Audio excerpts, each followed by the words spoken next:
but his heart's the same. He'll give it all away. See, you can't ever outgive God. You keep giving and he keeps blessing.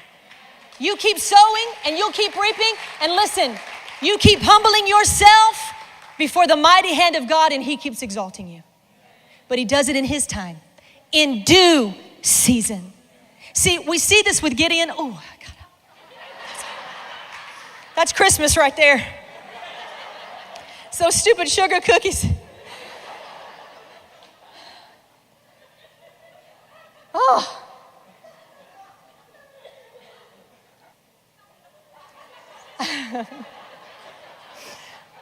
I'm trying to be prophetic because he's speaking to somebody today. He's speaking so clearly, it's like he's shouting, and it's not me. You know, there's a lot of disobedience, David, that happens on Sunday. There's a lot of disobedience. I will just speak for myself. There's been many times where God said, go pray for her. Stop that person. Give that finance right now. Do it. Call tomorrow. Make that call tomorrow. You know, every single time, and you guys tell me if I'm crazy, but every single time I've obeyed that voice, something's happened. Every time. I've never come up short. Well, that wasn't God. That was weird.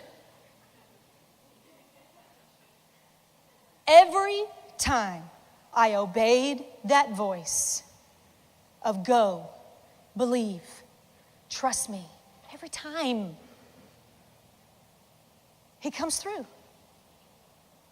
It's crazy to me. I love to test it. God, is that you? I'm going to walk over to that lady in the mall right now. Is that you? No, Mary, that's not me. Oh, okay, right.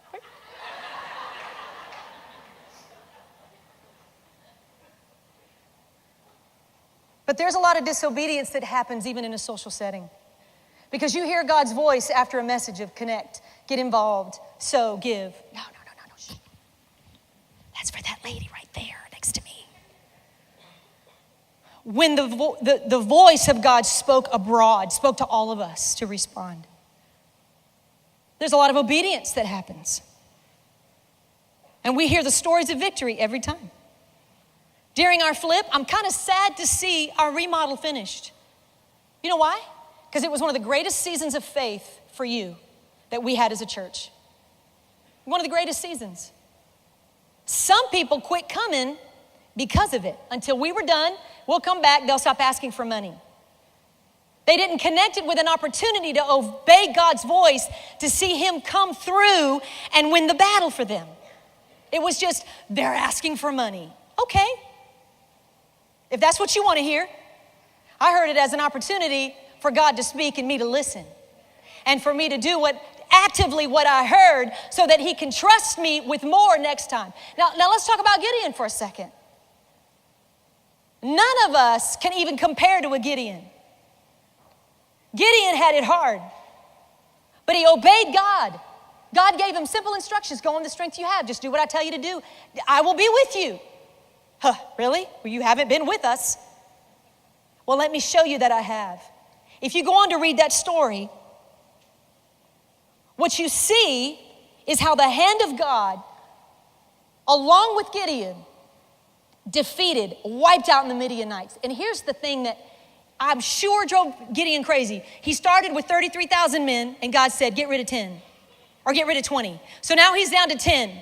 Then they're all drinking up by the river, and God said, okay, I want you to get rid of everybody that isn't lapping and looking at the same time. Get rid of them, send them home. What? How are we going to defeat the Midianites? They've got thousands. We're only down to 10, God. And God said, I want you to do it. I want you to get a picture of that this morning. For those that are at the river and they're drinking, but they're not looking, you know what they're doing? They're just grateful for the provision. They're not grateful for the provider. They're just caught up in, oh, good, there's water. Let me drink. They're not watching. They're so caught up in the hand of God giving them what they needed in that moment. But let me tell you something. When God is all you're looking for, when he is all you need, you're going to have everything you want. Even in a time of thirst, you keep looking. You keep asking. God, what are you doing in this moment? The Bible tells us in that passage, they didn't even have to pull their swords out. A sound was made, and the Midianites turned on each other and wiped each other out. That's better than a dragon. They killed each other and wiped each other out. What does God want to do for you? What do you want to see God do in your life?